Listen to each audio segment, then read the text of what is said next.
গুলো মেঘগুলো আকাশের চাঁদে ধুলো আমার দিনগুলো ভালো যায় না।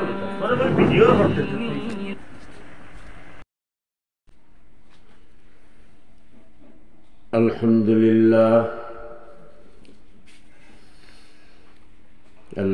لله نحمده ونستعينه ونستغفره ونؤمن به ونتوكل عليه ونعوذ بالله من شرور أنفسنا ومن سيئات أعمالنا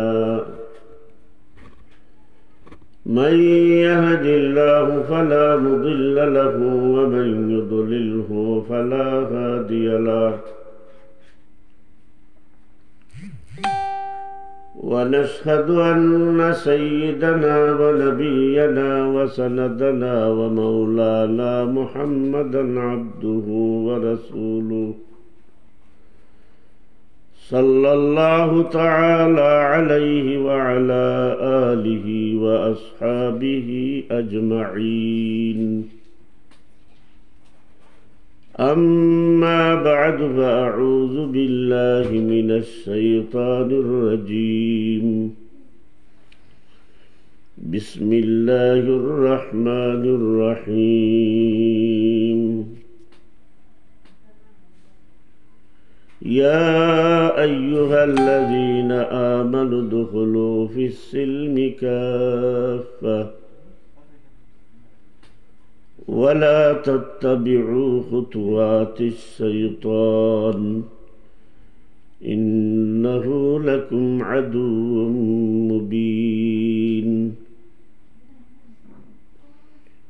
وقال النبي صلى الله عليه وسلم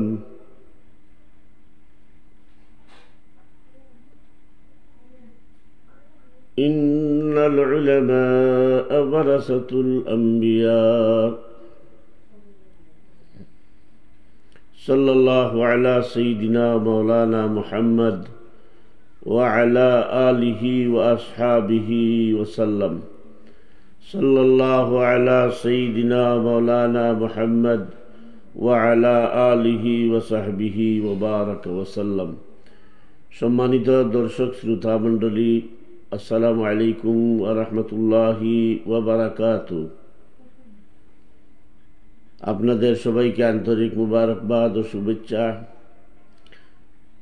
আপনারা যারা এই মুহূর্তে শরীক হয়েছেন আমার সাথে এবং পরবর্তীতে যারা আমার আলোচনা শুনবেন দেখবেন, সবাইকে আন্তরিক শুভেচ্ছা ও মুবারকবাদ। সম্মানিত দর্শক শ্রোতা মণ্ডলী, আমার নিয়মিত লাইভ অনুষ্ঠানের আজকের বিষয় একেবারে সিম্পল, খুব কম সময়ে আমি কথাগুলো বলার চেষ্টা করব। আল্লাহ রসুল সাল্লাল্লাহু আলাইহি ওয়াসাল্লাম বলে গেছেন, কিয়ামত যখন নিকটবর্তী হয়ে যাবে তখন মানুষদেরকে দেখবে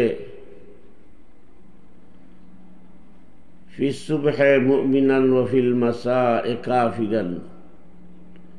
সকালবেলা মানুষকে মুমিন দেখলেও, মানুষ মুমিন থাকলেও বিকালবেলা তারা কাফির হয়ে যাবে। ওয়াল লাইলু মুমিনান ওয়া ফিস সুবহে কাফিরান। মানুষ রাতে মুমিন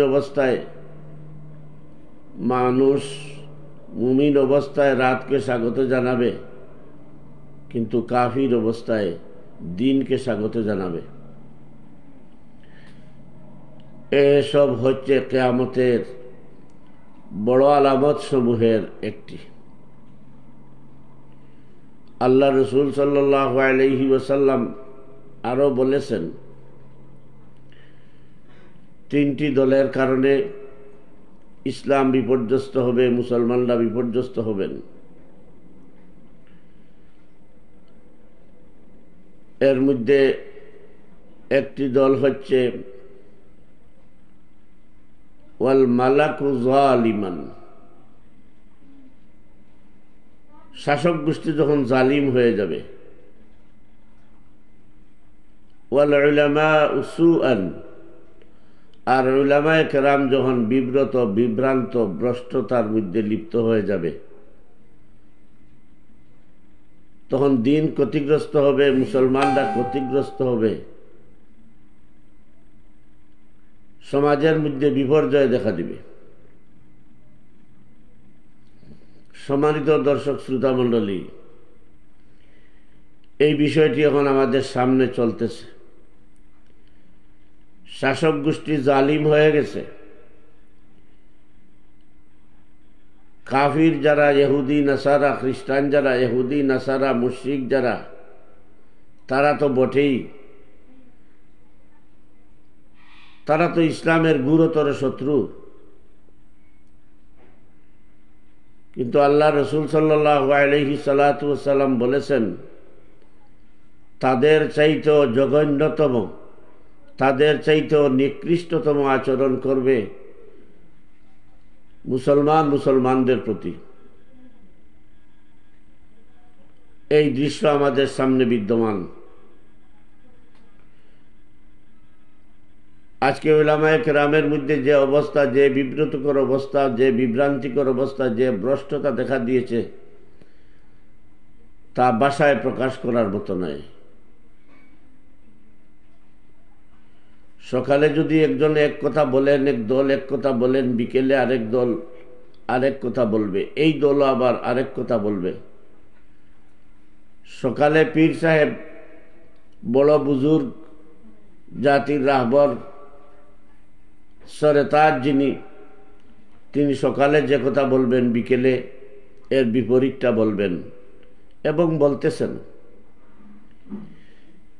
আল্লাহু আকবার। এই অবস্থার ভিতরে আমাদের করণীয় কি, এ সম্পর্কে আল্লাহ রসুল সাল্লাল্লাহু আলাইহি ওয়াসাল্লাম বলেছেন, ফাস্তাগফিরু রাব্বাকুম, তোমরা তোমাদের রবের প্রতি তওবা ইস্তেগফার করো। ফা'মালু আমালান সালিহা, এবং যতদূর সম্ভব কোরআন সুন্নাহর আলোকে সৎ কাজ করো। সম্মানিত দর্শক শ্রোতামণ্ডলী, আজকের আমার আলোচ্য বিষয়ের সিম্পল একটি বিষয়, যে হযরত মৌলানা আব্দুল বাসিত সাহেব জাযাকাল্লাহু তাআলা খায়রা ফিদ দারাইন, যে হযরত মতিউর রহমান আহাদ সাহেব, আপনি নসিহত শোনার জন্য অপেক্ষা করছিলেন, শুনতেছি আলহামদুলিল্লাহ। জি জাযাকাল্লাহু তাআলা খায়রা ফিদ দারাইন ওয়া বারাকাল্লাহু ফি হায়াতিকুম। আল্লাহ রাব্বুল আলামিন আপনাদের শোনার মধ্যে বরকত দান করুন, হায়াতের মধ্যে বরকত দান করুন। আমাকেও দুটি কথা খুলুসিয়ত সাথে বলার এবং এর উপর আমল করার তৌফিক দান করুন। তো বেরাদরানে ইসলাম, আমার আলোচ্য বিষয়টি আজকের অত্যন্ত সিম্পল। থাপ্পড়টা যেটি, কথাটা অনেকেই জানেন না, বারবার প্রশ্ন করতেছেন যে বিষয়টা কি। বিষয়টি হলো, ময়মনসিংহের একটি মাহফিলে বেফাকুল মাদারিসিন বাংলাদেশ কওমি মাদ্রাসার সবচেয়ে বৃহৎ বোর্ড যেটি এবং সরকারি সনদের স্বীকৃতিপ্রাপ্ত বোর্ড যেটি, হাইয়াতুল উলামার যিনি চেয়ারম্যান, প্রেসিডেন্ট, সভাপতি, দেশের বিশিষ্ট প্রবীণ আলেম, বুজুর্গ আলেম, শাইখুল হাদিস আল্লামা মাহমুদুল হাসান সাহেব দামাত বারাকাতুহু, সম্ভবত ভিডিও রেকর্ডিং এবং ফটো তোলা নিয়ে কি কথা বলছিলেন, শাইখুল হাদিস হযরত মাওলানা মামুনুল হক সাহেবকে উদ্দেশ্য করে স্টেজে উঠে ওনার পাশাপাশি সম্ভবত মামুনুল হক সাহেব ওনার পক্ষেই কথা বলছিলেন, বারণ করার কথা স্বীকার করছিলেন। কথাটা স্পষ্ট কেউ শুনেননি, আমিও শুনিনি। তবে মাহফিলে যারা ছিলেন তাদের কাছ থেকে মুঠোফোনে যোগাযোগ করে যতটুকু শুনেছি, ফটো তোলা এবং মোবাইলে রেকর্ড নিয়ে কথাবার্তা বলছিলেন। এক পর্যায়ে হয়তো মামুনুল হক সাহেবের কথা শায়েখে যাত্রাবাড়ির পছন্দ হয়নি, একটু আদর সোহাগ করে গালের মধ্যে একটু স্পর্শ করেছেন। এ নিয়ে মোবাইলে সোশ্যাল মিডিয়াতে তুরজুড় আলোচনা চলছে। সোশ্যাল মিডিয়াতে বিষয়টি ভাইরাল হয়ে গেছে। তো আমি এর পক্ষে বিপক্ষে কিছু বলতে চাই না। আমি একটি বিষয় স্মরণ করিয়ে দিতে চাই, যারা সোশ্যাল মিডিয়াতে শেখুল হাদিস আল্লামা মাহমুদুল হাসান যাত্রাবাড়িকে অত্যন্ত নোংরা ভাষায় গালিগালাজ করছেন, আমি তাদের খেদমতে বিনয়ের সাথে জিজ্ঞেস করতে চাই,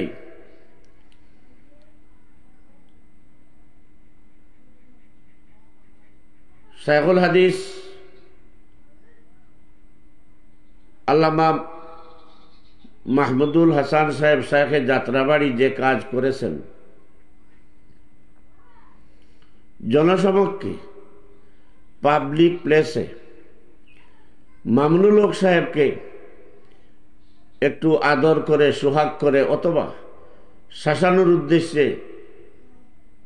গালে চপেটাঘাত করেছেন অথবা আদরের সাথে একটু স্পর্শ করেছেন।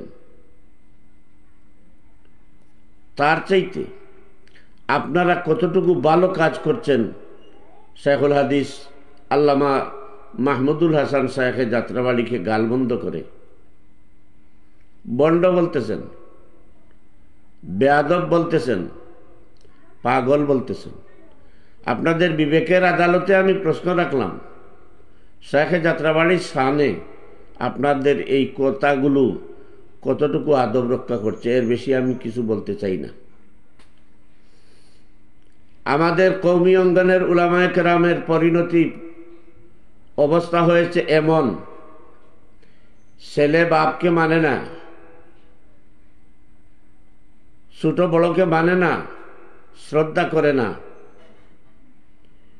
এমনকি কোনো দায়িত্বশীলের কথাবার্তা মানে না। নাতি পুতির বয়সী আলেম যারা আজকাল, তারাও মুরব্বীদের কথা মানে না, যার যেটা ইচ্ছা বলে, যার যেটা ইচ্ছে করে। বয়ানে উঠলে কোথায় কোরআন কোথায় হাদিস এর কোনো দিক দিশা, কোনো নিশানা, কোনো ঠায় ঠিকানা থাকে না, যা ইচ্ছে তাই বলে। সাংগঠনিকভাবে আমাদের তো কোনো মেরুদণ্ড নেই। যার ইচ্ছা, যিনি প্রিন্সিপাল, যিনি শেখ, যিনি পীর, তিনি তার ছাত্রদেরকে নিয়ে, তিনি তার মুরিদানদেরকে নিয়ে দল একটা করে ফেলেন, বাধা নেই, লাগামহীনভাবে চলছে। আজকে কওমি অঙ্গনে বেফাকুল মাদারিস আছে, হাইয়াতুল উলিয়া আছে, হেফাজতে ইসলাম আছে। এগুলো হচ্ছে অরাজনৈতিক শিক্ষা এবং সমাজ সেবা, ইসলাম বিরোধী কার্যকলাপ প্রতিরোধমূলক সংগঠন। কোন সংগঠনটি কোন দায়িত্বশীল একবার এ সমস্ত ওয়াইজ উলামাদেরকে, বয়ানী উলামাদেরকে, রাজনৈতিক দলের কমসিন বা অল্প বয়সী তরুণ নেতৃত্বকে ডেকে এই কথাগুলো বুঝাচ্ছেন বা বুঝাতে পারছেন বা মানাতে পারছেন যে সময় খারাপ, পরিস্থিতি খারাপ, উলামায়ে কেরাম বর্তমানে সমাজে বিস্ফোড়ার মতো হয়ে পড়েছেন। বললে অত্যুক্তি হবে না, আপনাদের কষ্ট লাগতে পারে, একেবারে সত্য কথা। সমাজের কাছে উলামায়ে কেরাম, বিশেষত কওমি উলামায়ে কেরাম বিস্ফোড়ার মতো হয়ে গেছেন।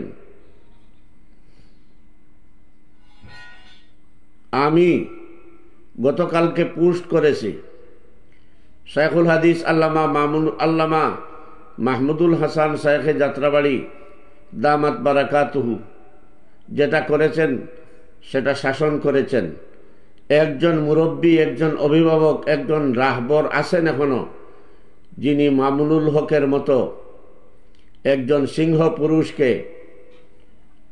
গালে আদর সোহাগ দিয়ে বা থাপ্পড় মেরে ব্রেক ধরার মতো সাহস রাখতে পেরেছেন। আল্লাহ রাব্বুল আলামিন হযরত শায়েখে যাত্রাবাড়িকে হায়াতে তয়্যিবা তবিলা দান করুন। আর তো বিকল্প একজন শাসক, বিকল্প একজন শাসনকারী, বিকল্প একজন অভিভাবক নেই, যিনি উলামায়ে দেওবন্দের বা কওমিকরণার উলামায়ে কেরামকে ডেকে বা বসিয়ে বা বুঝিয়ে এই কথাটি বলবেন যে আমাদেরকে এত উগ্র হলে চলবে না, এত বেপরোয়া হলে চলবে না, আমাদেরকে এত লাগামহীন কথাবার্তা বললে চলবে না। উলামায়ে কেরাম জাতির রাহবর, এই কথাটা বুঝানোর মতো একজন অভিভাবক সমাজে নেই।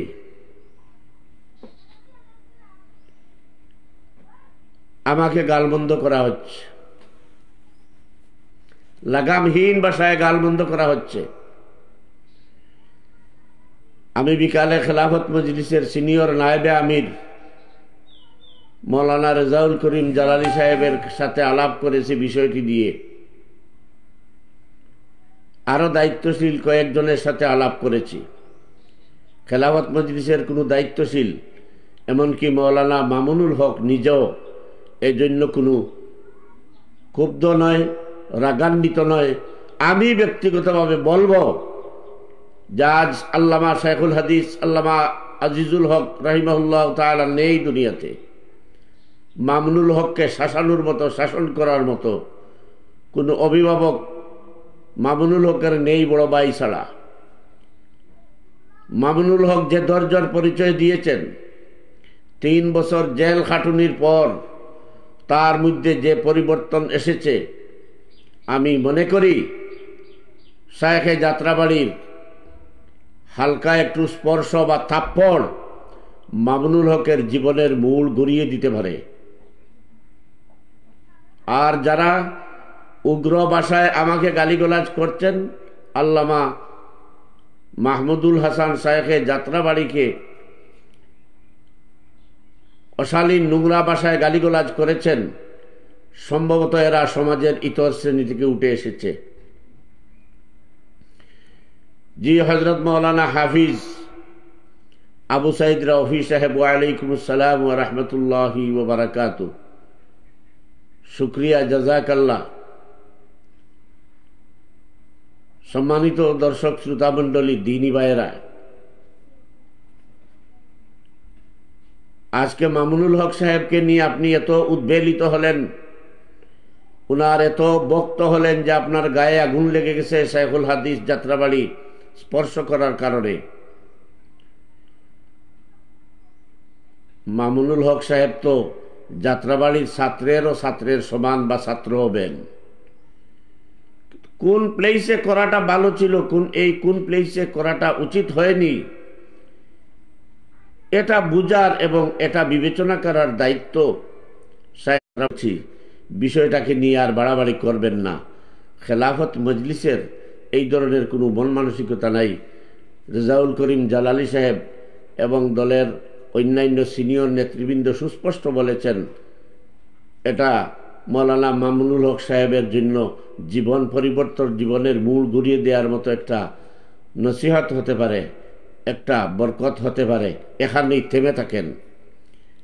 বুদ্ধিমানের জন্য ইশারাই যথেষ্ট। মৌলানা রেজাউল করিম জালালি সাহেব সূক্ষ্ম ভাষায়, অত্যন্ত সুন্দর ভাষায় বলেছেন, বুদ্ধিমানরা বুদ্ধিবৃত্তিকভাবে কাজ করে, বুদ্ধি নিয়ে এগিয়ে যায়। আর আপনারা যেটা করে মামুনুল হক সাহেবের বক্ত সেজেছেন, আপনারা ইসলামের প্রতিও সুবিচার করতেছেন না, অবিচার করতেছেন। উলামায়ে কেরামের প্রতি অবিচার করতেছেন। আপনাদের নোংরামি, আপনাদের বেয়াদবি, আপনাদের উশৃঙ্খলতা সীমা ছাড়িয়ে যাচ্ছে। কিছু কিছু তরুণ আলিম আছেন, আইডি খুলেন নামে বেনামে,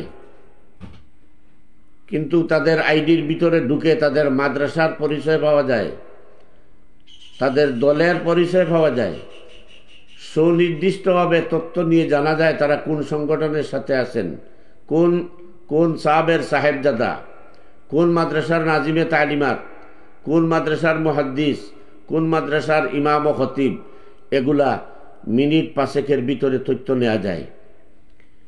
যারা মাহমুদুল হাসান সাহেবের এবং মামুনুল হক সাহেবের মধ্যকার বিষয় নিয়ে অতি বাড়াবাড়ি করতেছেন, আমি 100% নিশ্চয়তা দিয়ে বলতে পারি এরা কেউই খেলাফত মজলিসের নয়, উভয় খেলাফতের, কোনো খেলাফতের নয়। এরা আমাদেরই কৌমি গণনার আরেকটি দলের নেতা কর্মী, সংগঠনের, ছাত্র সংগঠনের দায়িত্বশীল সাধারণ কর্মী, মাদ্রাসার কয়েকজন শিক্ষক। আল্লাহর ওয়াস্তে মেহেরবানি করে এসব বন্ধ করুন। আমি আবারও কথাটা স্মরণ করিয়ে দিচ্ছি, মৌলানা রেজাউল করিম সাহেব যে কথা বলেছেন আমিও একই কথা বলি, আকলমনকে লিয়ে ইশারা হি কাফি হে। বুদ্ধিমান যারা তারা বুদ্ধিবৃত্তিক কাজ করে। আজকে তাবলিগ জামাতের মতো একটি বিশ্বজনীন ঐক্যবদ্ধ সংগঠন ছিল যেটা আকাবিরে দেওবন্দের রেখে যাওয়া আমানত, একটি বিশ্বজনীন সংগঠন তাবলিগ জামাত যেটা আমাদের আকাবিরে দেওবন্দের রেখে যাওয়া আমানত, কিছু উগ্র উলামায়ে কেরামের উগ্রতার কারণে, কিছু নোংরা মানসিকতার আলিম উলামা এবং বেআলিম গয়রে আলিম যারা হয়তো তাবলিগ জামাতে গিয়ে সাদা পাগড়ির অধিকারী হয়ে গেছে, যেটাকে তারা জান্নাতের নিশানা পাবেন, এই ধরনের কিছু গয়রে আলিমের কারণে আর আমাদের কিছু উলামায়ে কেরামের অদূরদর্শিতার কারণে এই বিশ্বজনীন একটি সংস্থাকে, একটি সংগঠনকে, একটি দ্বীনি মরকজকে আজকে সানাবড়া করে দিয়েছে।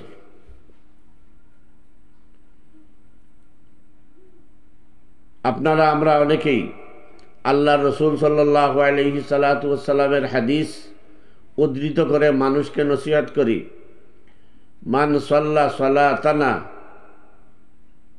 যারা কি করে এক জামাতে নামাজ পড়ে, ওয়া আকালা জবিহাতানা, এবং এক মুসলমান আরেক মুসলমানের জবাই করা গরু খায়, আল্লাহ রসুল সাল্লাল্লাহু আলাইহি সাল্লাতু ওয়াসসালাম বলেছেন তারাই মুমিন, তারাই মুসলমান, আপনার ভাই। তাদেরকে কাফির বলার অধিকার আপনার নেই, তাদেরকে ইসলাম থেকে খারিজ করে দেওয়ার অধিকার আপনার নেই। এটা নবী করিম সাল্লাল্লাহু আলাইহি সাল্লাম বলেছেন। আমাদের উলামায়ে কেরাম ওয়াজ মাহফিলে এগুলা বলে থাকেন। আমার প্রশ্ন হচ্ছে, যারা টঙ্গীর ইজতেমার মাঠে হামলা করে তাবলিগের অন্যান্য ভাইদেরকে শহীদ করেছে বা নিহত করেছে, হত্যা করেছে, তাদের বেলায় যেমন এই হাদিস প্রযোজ্য, যারা এই নসিহত করে এই তাবলিগ জামাতের আরেকজন মুরব্বীকে কাফির গুমরা ফতোয়া দিয়ে বাংলাদেশে না আসার জন্য চূড়ান্ত পর্যায়ে আন্দোলন করছেন, ফতোয়াবাজি করছেন, প্রতিরোধ গড়ে তুলছেন, সরকারকে, আওয়ামুন নাসকে, মুসলমানদেরকে বিভ্রান্ত করছেন, তাদের বেলায়ও তো এই হাদিস সমানভাবে প্রযোজ্য। আপনি যদি তাদের নেতাকে, আপনি যদি তাদের আমিরকে গুমরা না বলেন, কাফির না বলেন, তাদের সাথে বিবাহ শাদী, চলাফেরা, উঠা বসা, খাওয়া দাওয়া হারাম ফতোয়া না দেন, তাহলে তো তারাও আপনার প্রতি অস্ত্র ধারণের মতো এত জঘন্যতম কাজ করার প্রতি উদ্বুদ্ধ হতো না। হাদিসটা তো উভয়ের বেলায় প্রযোজ্য। সম্মানিত দর্শক শ্রোতা মণ্ডলী, আমাদের আকাবিরে দেওবন্দের ইত্তেহাদ ও ইত্তেফাকের মরকজ, ইত্তেফাক ও ইত্তেহাদের মরকজ বেফাকুল মাদারিস কওমি মাদ্রাসা শিক্ষা বোর্ড। আপনারা শুনলে আশ্চর্য হবেন, হয়তো 1-2 বছরের ভিতরে বেফাকুল মাদারিস এবং হাইয়াতুল ওলিয়ার অবস্থা অত্যন্ত খারাপ হয়ে যাচ্ছে, 2 থেকে 3 ভাগ হয়ে যাচ্ছে। আমি আগাম বলে রাখলাম, তাবলীগ বিভক্ত হয়ে গেছে। আমার মনে হয় না কিয়ামতের আগ পর্যন্ত এটা আর ঐক্যবদ্ধ হবে। বেফাকও যদি বিভক্ত হয়ে খণ্ড খণ্ড হয়ে যায়, হেফাজতে ইসলামের অবস্থাও একই, তাহলে আমাদের আকাবিরে দেওবন্দের তথা দেওবন্দিকরণ আর উলামায়ে কেরামের অবস্থা কোথায় গিয়ে দাঁড়ালো? আর উলামায়ে কেরামের অবস্থা যদি এই হয়, তাহলে তো বাধ্য হয়ে বৈষম্য বিরোধী আন্দোলনের সাথে যারা জড়িত ছিলেন, আমাদের তারুণ্যের প্রতীক যারা, আমাদের তারুণ্যের গর্ব যারা, তারা যেভাবে আবর্জনা সরাতে একটি ছোট্ট দাবি নিয়ে কৌটা আন্দোলনে নেমেছিল, শেষ পর্যন্ত শুধু কৌটা আন্দোলন নয়, গোটা বৈষম্যের কেন্দ্রবিন্দু ফ্যাসিস্ট সরকারকে উৎখাত করে ছেড়ে দিয়েছে। এই দেশের মানুষ যদি ফ্যাসিস্ট সরকারকে উৎখাত করে দিতে পারে, জগদ্দল পাথরের মতো যারা বছরের পর বছর এই দেশের মানুষকে শাসন ও শোষণ করেছে, তাদেরকে যদি বুকের তাজা রক্ত দিয়ে 2-3 সপ্তাহের ব্যবধানে পালিয়ে যেতে বাধ্য করতে পারে, তাহলে আজ যারা উলামায়ে কেরাম দলের পর দল গঠন করে, দলের পর দল ভেঙ্গে একজন আরেকজনকে কাফির মুরতাদ ফতোয়া দিয়ে, গুমরা ফতোয়া দিয়ে বাইয়ের রক্তকে বাই পান করছে, বাইয়ের জান বাই কবজ করছে সীমারদের মতো, তাদেরকে উৎখাত করতে সময় কতক্ষণ যাবে? আমাদের সিলেটের একটি প্রবাদ আছে,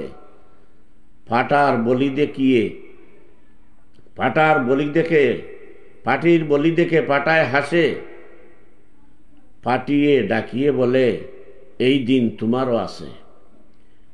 যখন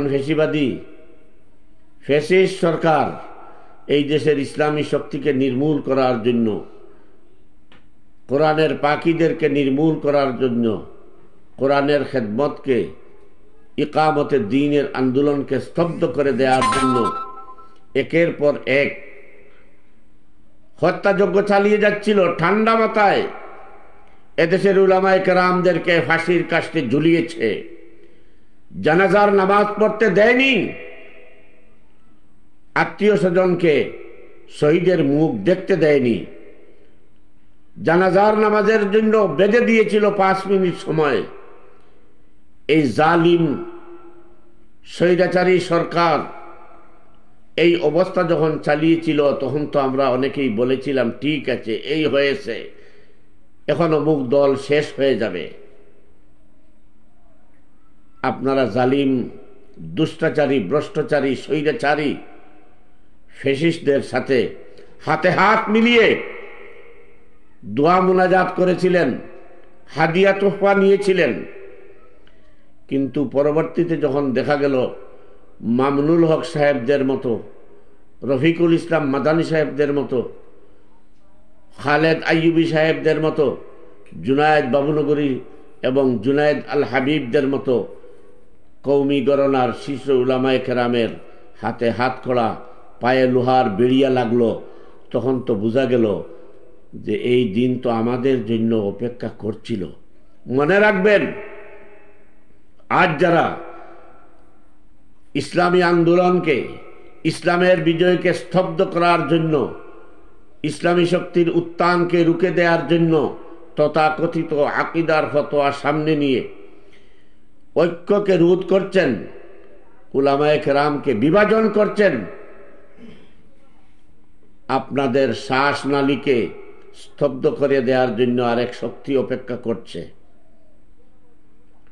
সুতরাং একজন শীর্ষ আলিমের একটি বিষয়কে নিয়ে এত খেলতামাশা আর কমসিন অল্প বয়সী তরুণদের উলামায়ে কেরামের প্রতি এই ধরনের ভাষা ব্যবহার, নিশ্চয়ই তোমাদের অভিভাবক আছে, তোমাদের প্রতিষ্ঠান আছে, তোমাদেরকে কন্ট্রোল করার মতো প্রতিষ্ঠান আছে, কিন্তু তারা ইচ্ছা করে করছেন না।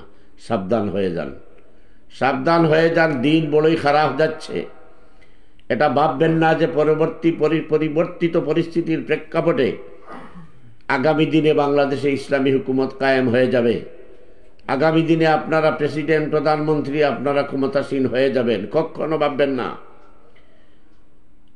খুবই খারাপ দিন অপেক্ষা করছে, খুবই খারাপ দিন অপেক্ষা করছে। আজ বৈষম্য বিরোধী আন্দোলনের সাথে জড়িত আমাদের জানবাজ তরুণরা যখন ৭২-এর সংবিধানকে মুছে ফেলার জন্য, পরিবর্তন করার জন্য স্পষ্ট ঘোষণা দিয়েছে, পাশাপাশি আরেক দল ৭২-এর সংবিধানকে রক্ষা করার জন্য নির্লজ্জের মতো হুঙ্কার দিচ্ছে। বাংলাদেশে সুদী অর্থনীতি ব্যবস্থার বিকল্প হিসাবে ইসলামী ব্যাংক প্রতিষ্ঠা করা হয়েছিল। কারা করেছেন এটা আপনারা জানেন। ডাকাত দল, দুর্বৃত্তরা যখন রাষ্ট্রীয় শক্তিকে প্রদর্শন করে, রাষ্ট্রশক্তি তাদের পিছনে লাগিয়ে দিয়ে এই ব্যাংক দখল করে নিল। কোটি কোটি, হাজার হাজার কোটি টাকা ব্যাংক থেকে লুপাট করে নিল। এই দেশের তাবত রাজনৈতিক শক্তিগুলো এর প্রতিবাদ করেনি। আজ যখন ঘরের ছেলে তার ঘরে যাওয়ার মতো পরিবেশ ফিরে পেয়েছে, তখন সেই ফ্যাসিস্টদের বি টিম যারা, তারা বলছে ব্যাংক কারা দখল করেছে আমরা কি দেখি নাই? তাহলে কি বোঝা গেল? ব্যাংক দখলে তাদের অংশীদারিত্ব ছিল, এই লুটের টাকায় তাদের ভাগ বাটোয়ারা ছিল। এমতা অবস্থায় আপনারা কি ভেবে কি করছেন? আপনারা কোথায় আছেন? আপনারা ভাবছেন ইসলামী হুকুমত হয়ে গেছে? আপনাদের কোনো পীর সাহেবকে বা কোনো শেখ সাহেবকে বা কোনো মুহতামিম সাহেবকে বা কোনো শাইখুল হাদিস সাহেবকে প্রেসিডেন্ট বানিয়ে দেবেন? কখনো ভাববেন না। এখনো শুরু হয়নি। ইসলাম জিন্দা হতা হয় হর কারবালা কে বাদ। এজন্য আল্লাহ রাব্বুল আলামিন কোরআনে কারীমের মধ্যে বলেছেন, ইয়া আইয়ুহাল্লাযীনা আমানু দুখুলু ফিস-সিলমি কাফা, ইয়া আইয়ুহাল্লাযীনা আমানু দুখুলু ফিস-সিলমি কাফা। হে ঈমানদারেরা, তোমরা ইসলামের ভিতরে পূর্ণভাবে দাখিল হয়ে যাও। ওয়ালা তাত্তাবিউ খুতুওয়াতিশ শাইতান ইন্নাহু লাকুম আদুউম মুবিন। তোমরা শয়তানের পদাঙ্ক অনুসরণ করো না, শয়তানের প্রতীকী, শয়তানের নিশান বরদার হয় না। ইন্নাহু লাকুম আদুউম মুবিন, শয়তান তোমাদের চরম শত্রু। আজ যারা ৭২-এর সংবিধান রক্ষা করার জন্য হুঙ্কার দিচ্ছে, ইসলামী অর্থনৈতিক ব্যবস্থার প্রতীক ইসলামী ব্যাংক যথাযথ কর্তৃপক্ষের কাছে আসার কারণে যারা হুঙ্কার দিচ্ছে, যাদের গায়ে জ্বালা শুরু হয়ে গেছে, তারা কখনো আপনার প্রিয় হতে পারে না, বন্ধু হতে পারে না, আপনার শুভাকাঙ্ক্ষী হতে পারে না। আপনি যত আপনার ঘরের মধ্যে, আপনার ঘরোয়া পরিবেশে পরস্পরের মধ্যে লড়াই করবেন, পরস্পরের মধ্যে বিরোধিতা করবেন, বিভাজন সৃষ্টি করবেন, ততই শয়তানের পদাঙ্ক অনুসরণ করা হবে। শয়তান সুযোগ পাবে, শয়তান আপনার প্রতি আকৃষ্ট হবে। শয়তান যে কাজ করার ছিল সেই কাজ আপনার মাধ্যমে হবে। এক ফ্যাসিস্ট সরকার চলে যাওয়ার পরেও আরেক ফ্যাসিস্ট সরকার আসবে। আর যদি আমাদের মধ্যে ইত্তেফাক বহাল থাকে, আমরা যদি ইখতিলাফকে ইখতিলাফের জায়গায় রেখে আমাদের নিজেদের মধ্যে যদি ইসলামী ঐক্য গড়ে তুলতে পারি, আল্লাহ রাব্বুল আলামিনের রহমত আমার প্রতি নাজিল হবে। আমরা ইসলামের মধ্যে পরিপূর্ণভাবে দাখিল হতে পারব। আর যখনই আমরা ইসলামের মধ্যে পরিপূর্ণভাবে দাখিল হতে পারব, তখনই আল্লাহ রাব্বুল আলামিন আমাদের প্রতি রহমত নাজিল করবেন। ইসলামী শাসন ক্ষমতার মতো গুরুত্বপূর্ণ দায়িত্ব, বরকতময় দায়িত্ব আমাদের হাতে অর্পণ করবেন। আর আমরা যদি নিজেরা যদি মারামারি কাটাকাটি করি, আমাদের নিজেদের মধ্যে যদি আদব নিজেদের মধ্যে যদি সুশৃঙ্খলতা, নিজেদের মধ্যে যদি মায়া মহব্বত রাখতে না পারি, বজায় রাখতে না পারি, তাহলে আল্লাহ রব্বুল আলামিন আমাদের হাতে কখনো ইসলামী হুকুমত, ইসলামী শাসন ব্যবস্থা তথা রাষ্ট্রের শাসন ক্ষমতার মতো একটি গুরু দায়িত্ব কখনো আমাদের হাতে অর্পণ করবেন না। এই বিশ্বাস রেখে যেন আমরা আমাদের আচার আচরণকে ঠিক করে নেই। আল্লাহ রব্বুল আলামিন আমাদেরকে তৌফিক দান করুন। ওয়া আখিরু দাওয়ানা আনিল হামদু লিল্লাহি রাব্বিল আলামিন। আসসালামু আলাইকুম ওয়া রাহমাতুল্লাহি ওয়া বারাকাতুহু।